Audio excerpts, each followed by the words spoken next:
A good piece of advice would be to learn how to speak your mind and not be afraid to share your opinion. A lot of my career early on was spent not having the confidence to speak my mind, and whether that's an idea that I have. In your opinion, what is a creative director? On today's episode of Frame by Frame, I have award-winning filmmaker and creative director Will Shanahan.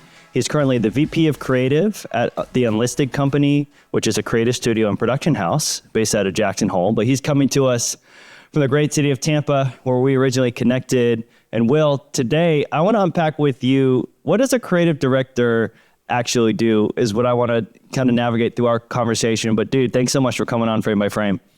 Yeah, it's awesome. Awesome to be here. Excited to, get into things and appreciate the intro. Yeah, like you said, we met in Tampa. It's been fun, talking over the years. And obviously you've done a lot of sports work. I've done a lot of sports work. So it's always been fun to kind of share stories and talk about our experiences. Yeah. And with that, let's get into experiences. You've been a creative director for a long time. I think it's very kind of vague position, in my opinion, to those on the outside looking in, or those maybe to like look in to come into more of that traditional advertising world. I remember for me, creative director was my first title when I was working with Russell. And thinking back on it, I actually had no idea what a creative director actually did. I just thought that was a cool title, which I think is what it gets labeled as. So in your opinion, what is a creative director? Yeah, that's a great question to kickstart this conversation. So I think in order to, kind of unpack that question, we need to talk through just creative director role at an advertising agency in a traditional sense, and then maybe speak a little bit on my background, because I come to the role from a commercial directing a background. So, in the more traditional sense, I feel like creative directors at advertising agencies are in charge of the overall creative vision and strategy for their clients and their brands that they partner with. A lot of those roles come to that, or a lot of people get to the creative director role by way of design or copywriting. So you'll find a lot of creative directors who have a strong background in copy, or they were an art director, a designer, art director, then became a creative director. For me, it's a different experience, because I was with an agency for a while, a video production company that kind of turned into an agency. And at first we partner with a lot of brands, a lot of other advertising agencies. And at first we were handling execution of productions and kind of bringing our vision to creative that was already established. But over the years, and especially the past 5 years, there was more of a need for actual unique creative that we would ideate on and strategize for the brands that we partner with. Video production encompasses a lot of the skills that a traditional creative director would have. So the design side of things, as well as writing and script writing, copywriting, coming up with the overall kind of direction for the project.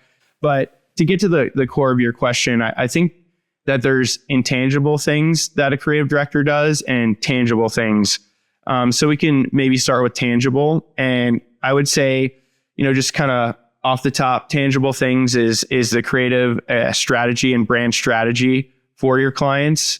You're in a leadership role as the creative director. So typically you'd oversee a team of junior creatives. So there's mentorship with the creative director role as well. I think it's also kind of a sales role. So you're usually brought in at the front end of projects to meet with clients, ask questions, get to know their brand, get to know their mission, get to know what they're trying to achieve with this project, and then start ideating and strategizing on how to bring it to life. So that it can encompass all those goals and encompass their brand. So there is definitely sales involved in that as well. And I don't typically think of sales as like sales. I think of it as like education of the client and showcasing, what your skills are.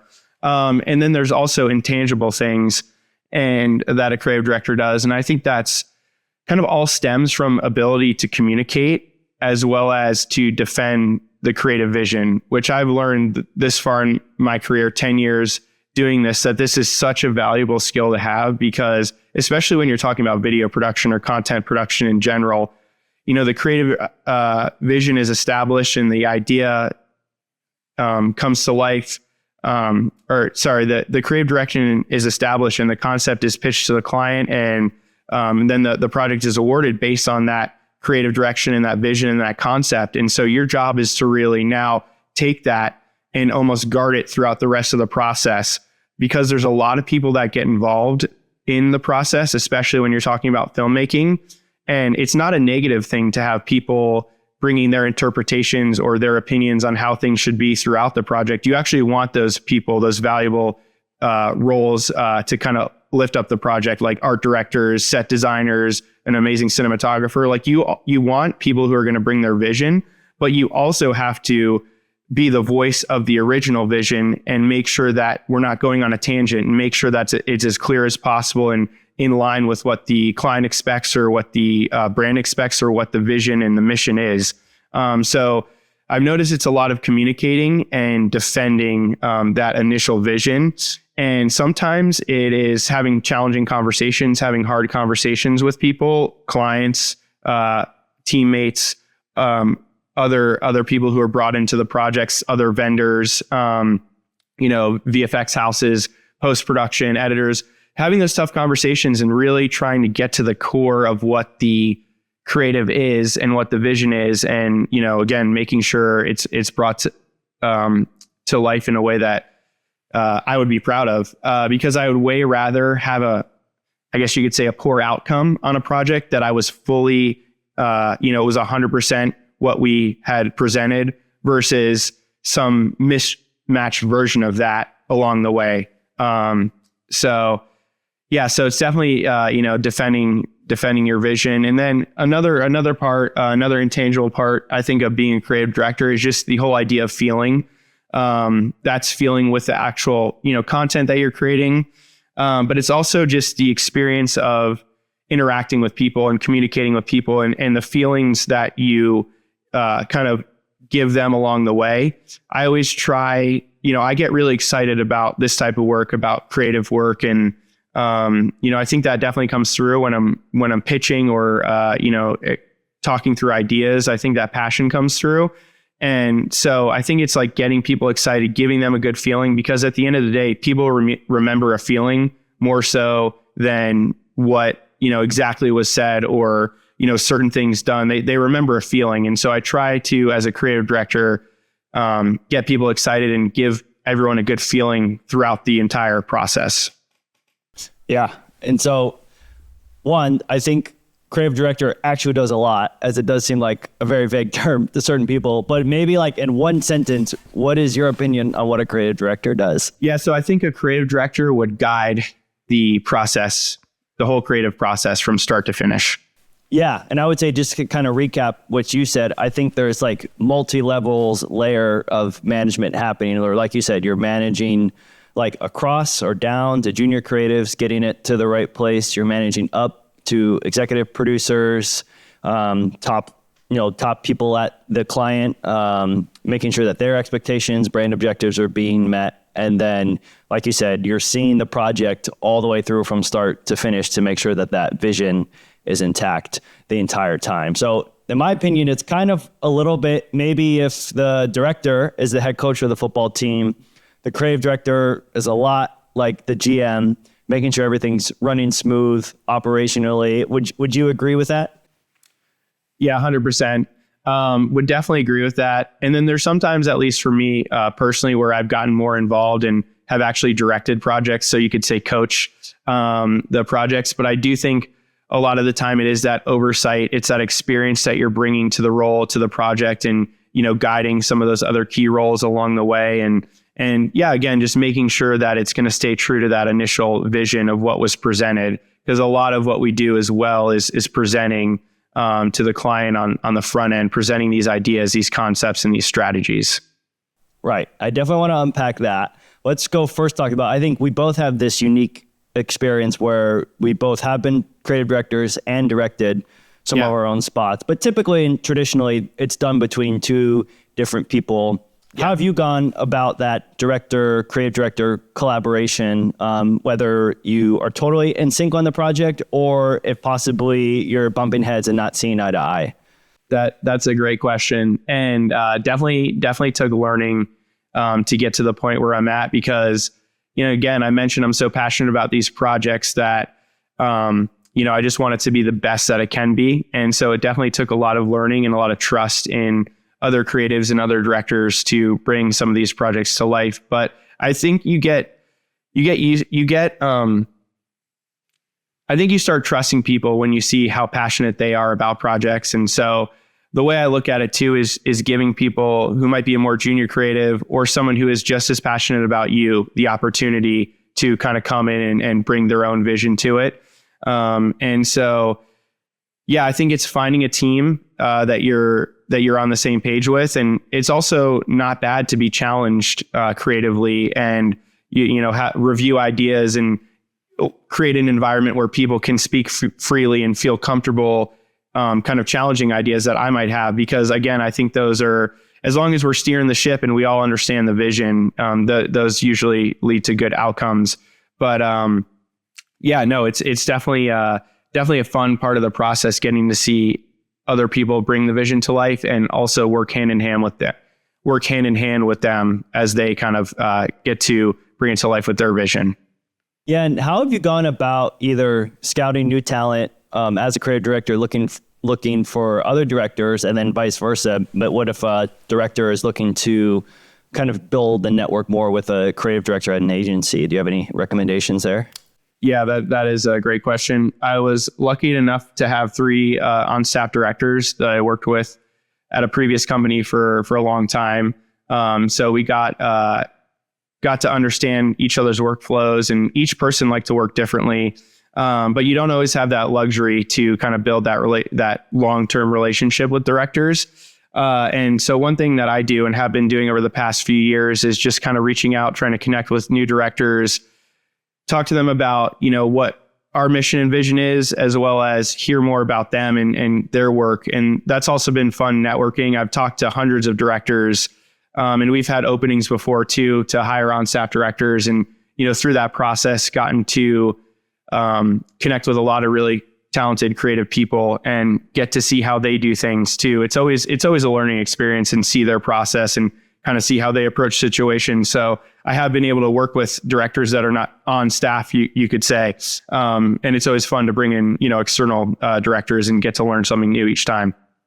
Yeah, and if you guys haven't, I just did a recent episode with Marcus Tortorisi who talks about how to get repped as a director. So make sure you check that out, episode 10.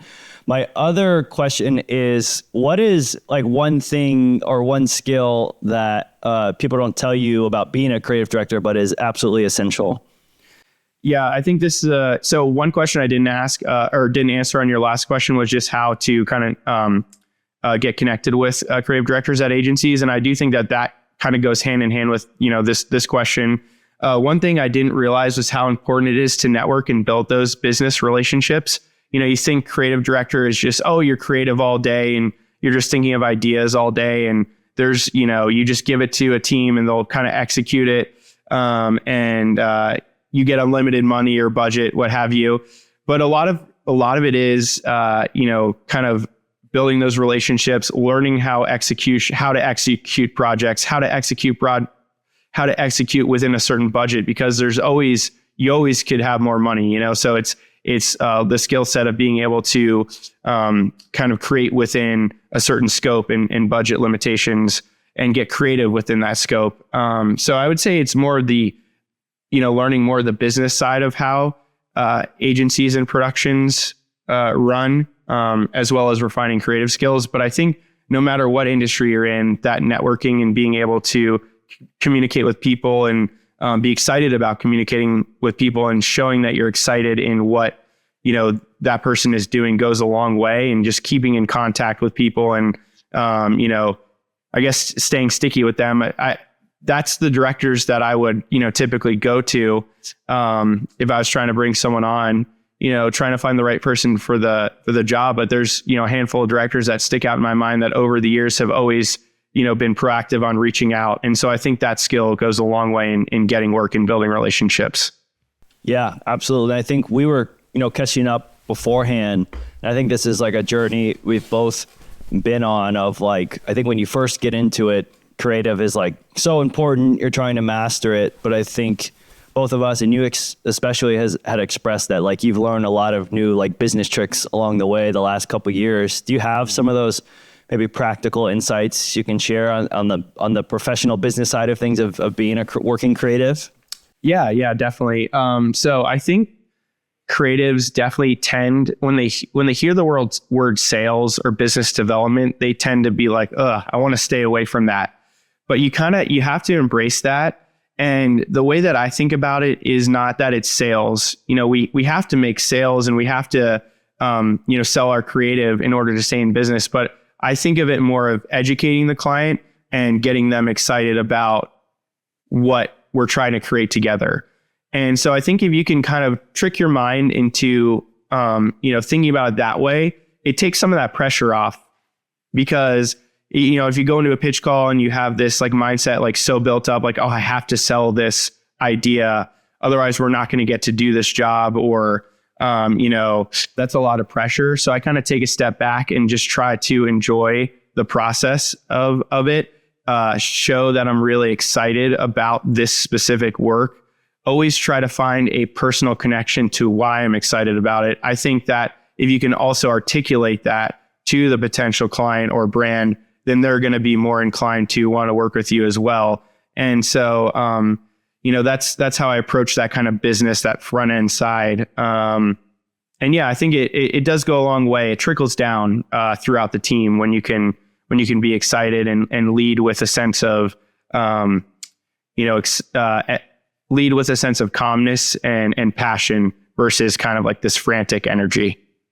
Yeah, that's great. I think calmness, passion is great. I found too, being curious a lot has been helpful lately, just trying to gather as much information as possible. And I think trying to approach it in a sense, I think a lot of brands, organizations, they know their story and how they articulate it, but hearing it more and more, I think it's being curious allows you to poke holes and then ultimately like find a way to tell a better story. And to be candid, I think also make sure that you're getting the value and worth of the services that you're providing. And with that, I'm curious, as someone who has been in control of budgets, huge different range of budgets, how do you go about that dance with a client of, typically the client is trying to get the best quality product at the best price possible. And then on our side, we're trying to, maximize every dollar we can towards the project. What's your approach to that? Yeah, that's a great question. And it's definitely, I wouldn't say it's necessarily challenging with the client. Sometimes there's internal challenges there while you come up with this idea and you're really excited about it, but it's just like way out of scope, or, it might be out of scope, but, maybe accounts doesn't want to ask if there's any more budget for this idea.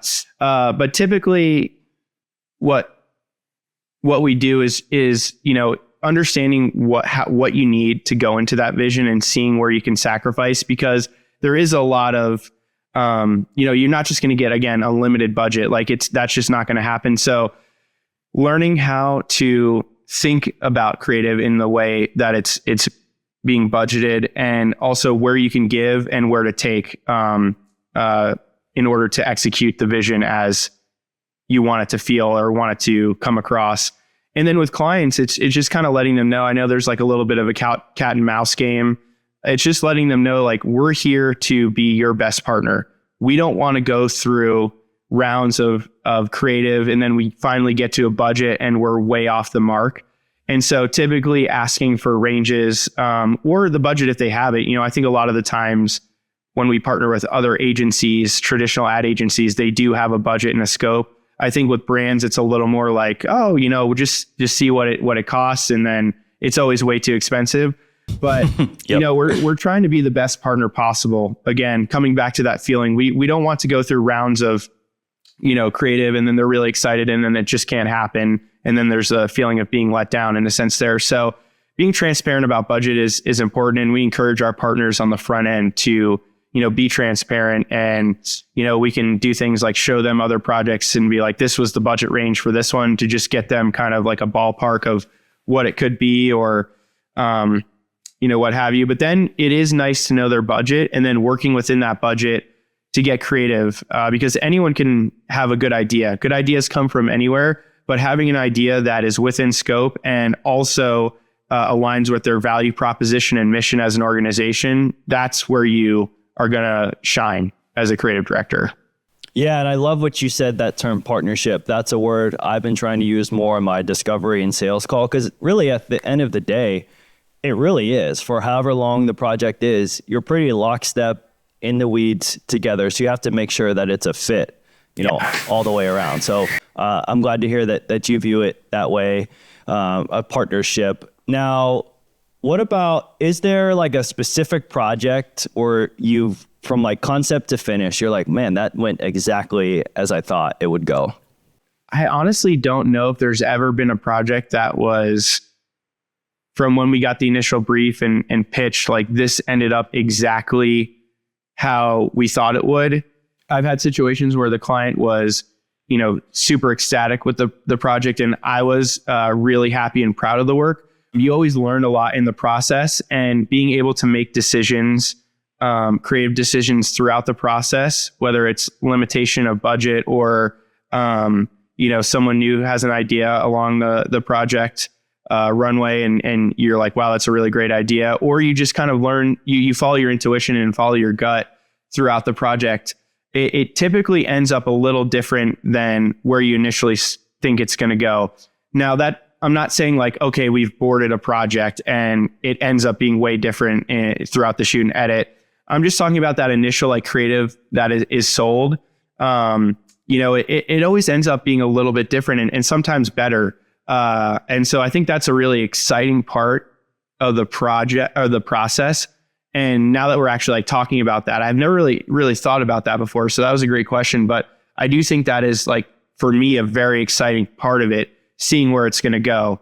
But yeah, there's definitely been projects that I'm really excited about. One, for example, last year we handled Giants 100, which was their full campaign for their 100th season, which included the creative direction for the entire season and campaign, which included like the graphics, everything that's in-house at the stadium, all the different graphics packages and social media, as well as 3 main videos. The launch video, a jersey reveal for Century Red jersey, and their kind of overall media day content capture, which again was content for the entire season. So that was just such a big project to kind of like digest. And so like you got to start at the micro level and start, kind of chipping away on the creative at the micro level, and it kind of leads you to an overall brand level. But that one was one that we were super excited with, and the outcome, was definitely above my expectations from when we started to where it ended up. Yeah, and speaking of that, getting started, where did you get started? How did you end up being a creative director and filmmaker? Oh, great question. Yeah, so I started actually in news. I interned in college with Dateline NBC, which is like Chris Hansen, To Catch a Predator. So did some news stuff, which was definitely interesting. I always wanted to be in films though, and kind of do narrative television, as I kind of came out of school at a time when TV shows and HBO, golden age. Yeah, the golden age Yeah. For sure of TV. So was always kind of driven by that. But then realized quickly that obviously I needed to find a job and support myself. And so, was lucky enough to have opportunities to produce and then eventually direct in the commercial space and work with corporate clients, and found a lot of joy from that. So, kind of just grew from there, and became an on-staff director at an agency, and then transitioned to creative director. And I was with the agency for about 10 years. So got a lot of really good experience there, again, working with all types of clients, and definitely had a lot of focus in sports in general. Yeah. And talk to me, you obviously said you transitioned from director to creative director. I found that like, while you're doing all your creative director responsibilities, it is really hard to find time to actively be creative in the title. So whether you're like, buried in meetings, pre-pro meetings can like go on forever, either like long days on set, it's great, but it takes away from that. Do you have a process for how you stay creative and sharpen your sword that way? Yeah, totally. First thing, I'm always trying to find new work that inspires me and just learn, educate, watching YouTube videos, what have you, learning design, branding. So I think get inspired by that for sure to keep staying creative. But you're absolutely right. like it is hard to carve out time to be creative when you're in charge of, working on strategy and work and kind of mentoring a team and then working through the budget process of projects.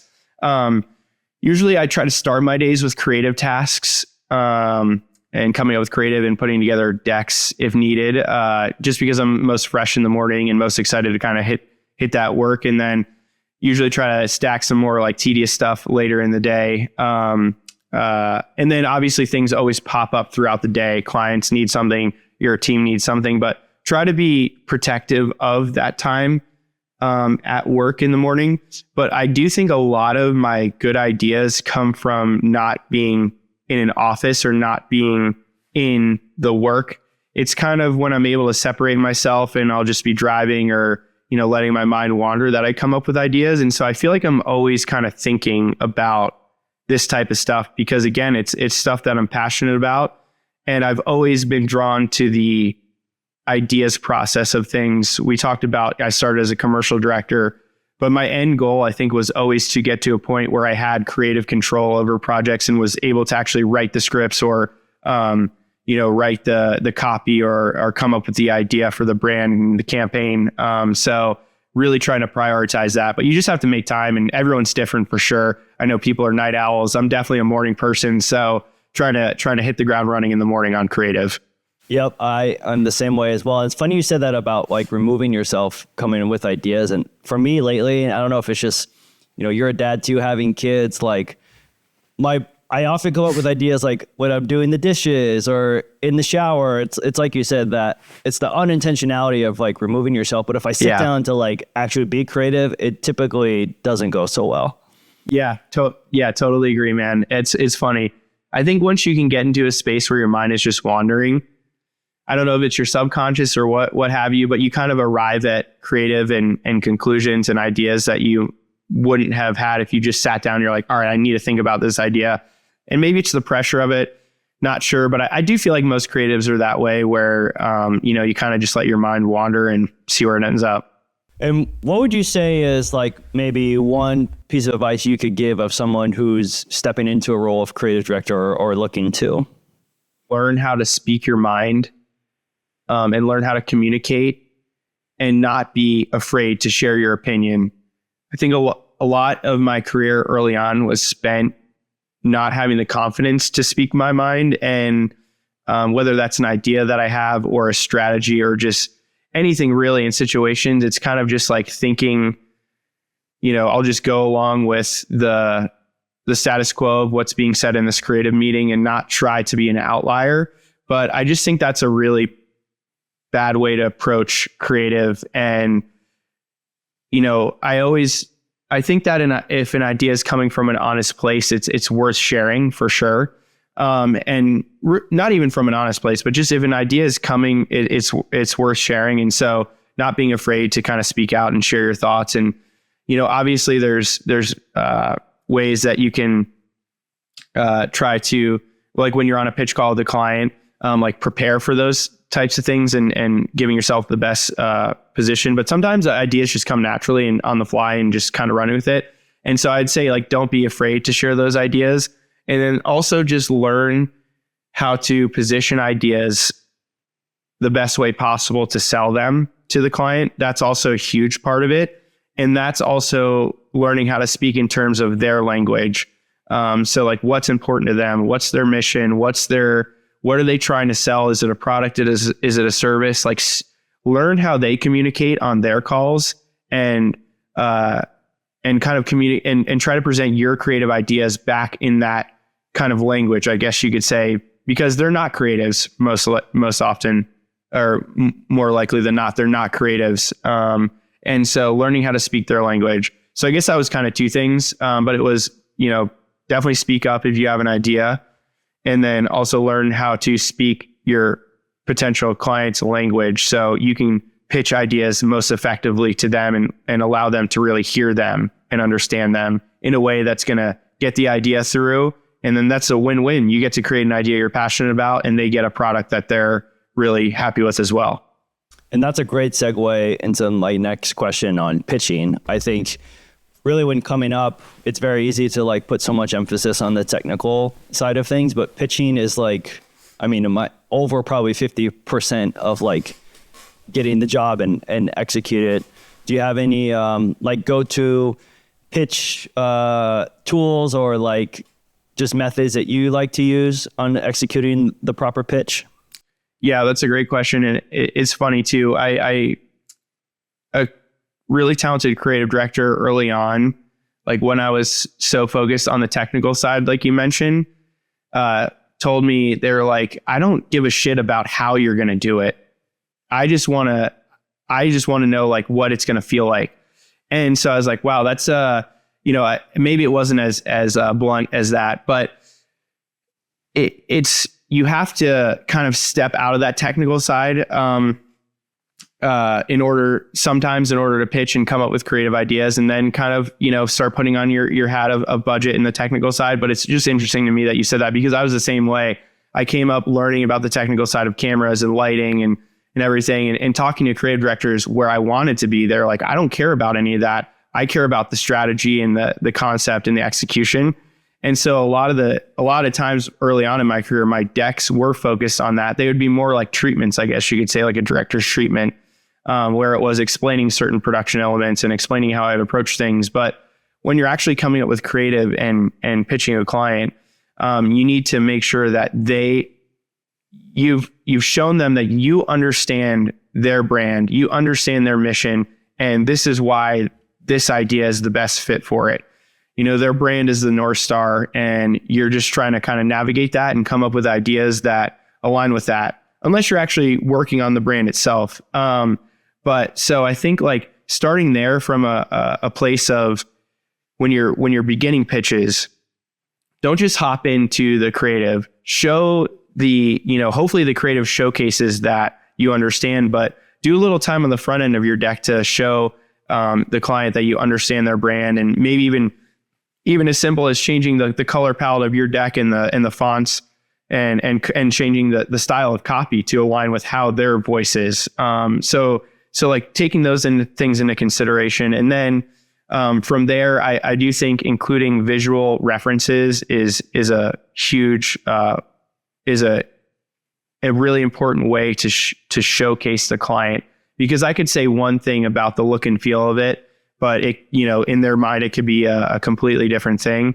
And so having these visual samples, whether they are from films or, high-end commercials, I typically will have video, examples in there if I can, to showcase certain styles of shots, or camera moves or anything like that. I know that is kind of talking through the technical side of things, but just trying to give them as much information as you can when you are pitching.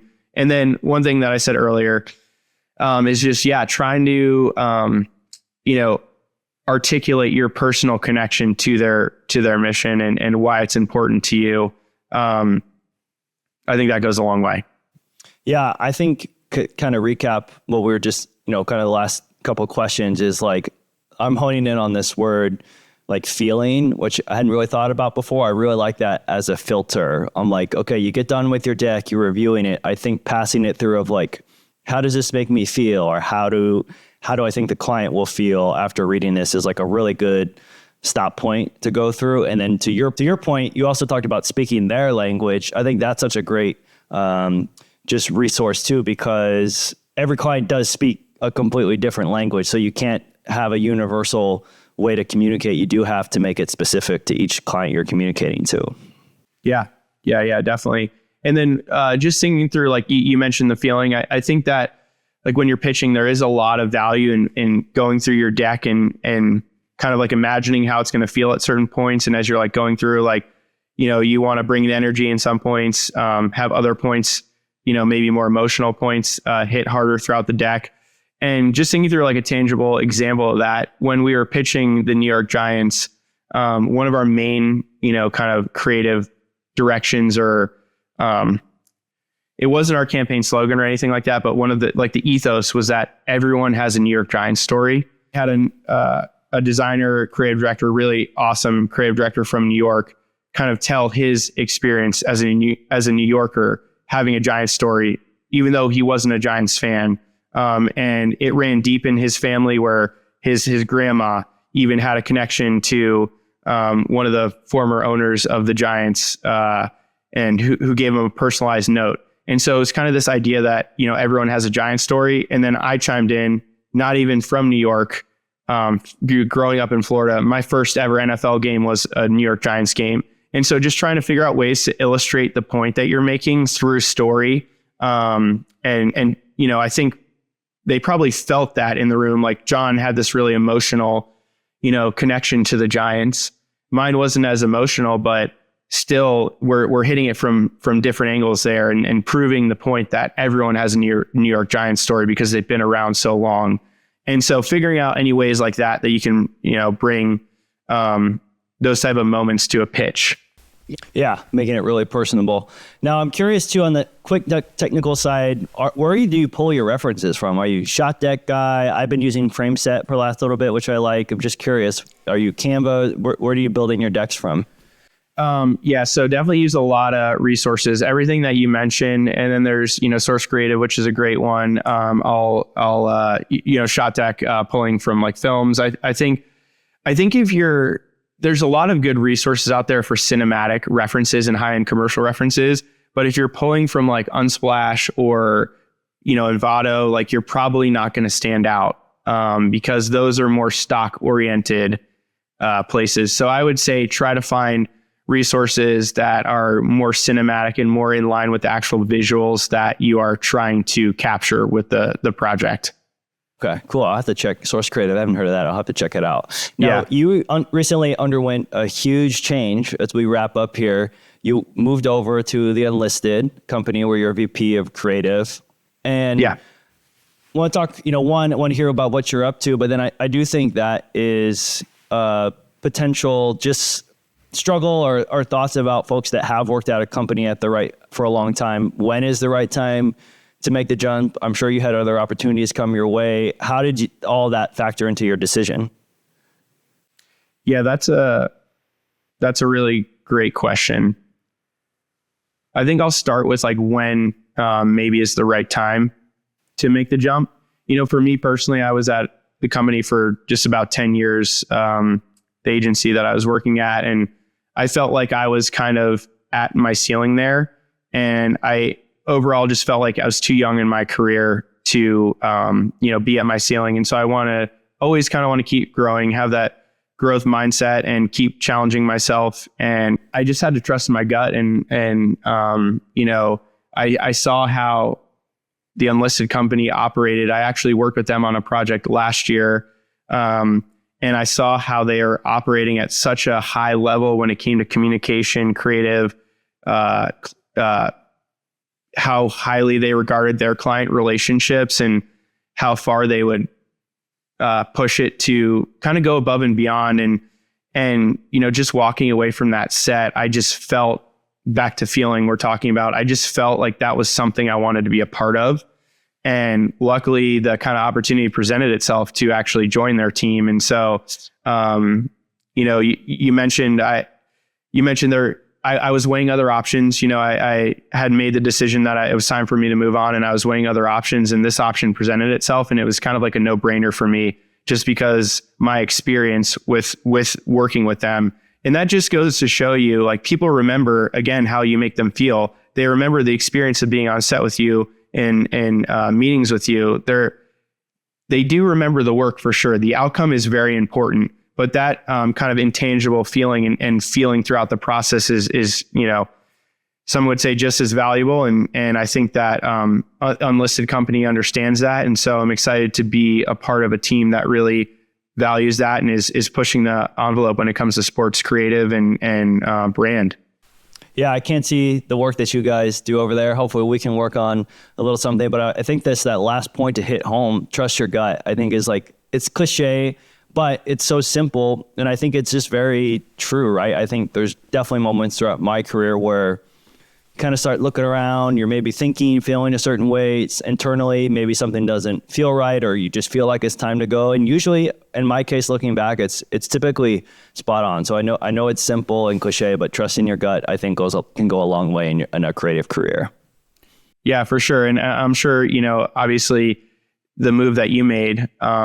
You probably trusted your gut there, and it's not ever an easy decision. You know, it looking back, it's like, okay, that was a no-brainer kind of thing. But I think like when you're in the moment, it is a lot more challenging. And so you do have to go with your gut and hope it's not going to lead you astray. But I think a big part of that too is building those relationships we kind of talked about earlier, just like building relationships with other creatives and business relationships, networking. Like that is a big part of this too. And that only leads to more opportunities. Yep. And hopefully more opportunities for us to work together. But Will, for sure. Thank you for dropping some knowledge today on Frame by Frame and really demystifying what a creative director is. I think you explained that creative director does a whole lot. And so, man, can't wait to see what you guys do this year. We'll have to have you back and get an update on what the Unlisted Company's up to. And, thanks again for coming on. Yeah, of course. Thanks for having me. It was fun chatting everything through, and excited for this year. Got a lot of stuff in the works, so excited to start posting about that and get that content out there. But yeah, appreciate the time, man. It's been awesome chatting with you. If you want to learn more, make sure that you subscribe to my channel, and if you could rate us on the platform you're listening to, that would be a huge help to get the word out. I would really appreciate 5 stars if this conversation was helpful for you. Thank you so much for watching, for listening, and we'll see you on the next episode of Frame by Frame.